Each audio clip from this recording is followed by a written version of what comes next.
Kaixo eta ongietorriak laugarren gaiko esperimentura. Oraingo honetan soinua neurtuko dugu. Eta horretarako goazilenek eta behin Arduino martxan jartzera. Horretarako A bikoitza motako bi pila erabiltzen dituen pila euskarria beharko duzue. Honi esker Arduinoa ordenagailura konektatuta ez dagoenean ere erabiltzeko aukera izango duzue. Arduinoa hau da, eta martxan dagoela jakiteko argi berdea piztuta azaldu behar da. Bestalde, Arduinoa mikrofonora konektatu behar da. Mikrofonotik jasotako soinua Arduinora bidaltzen da eta Arduinoak Wi-Fi bidez datuak plataformara bidaltzen ditu. Horrez gain, ikus dezakezuenez, 3 kable daude eta bakoitzak funtzio bat betetzen du. Urdina lurreko hartunera konektatuta dago.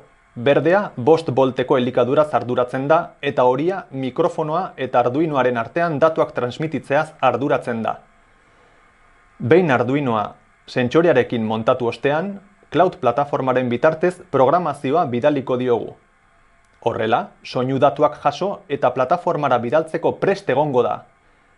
Baina, nola jakin dezakezue datuak ondo jasotzen ari zaretela eta plataformara zuzen igotzen ari direla? Ba oso erraz, mugikorreko aplikazio baten bitartez. Aplikazio honetan, odeira edota cloudera bidalitako informazioa ikus daiteke, baita datu hauekin lan egin ere. Eta orain, zuen txanda da. Aplikaziotik ateratako datuak aztertu beharko dituzue eta horretarako Arduino martxan jarri beharko duzue. Eta ez ahaztu, edozein zalantza baldin baduzue, webgunean hau egiteko urrats guztiak dituzuela. Ondo izan eta animo!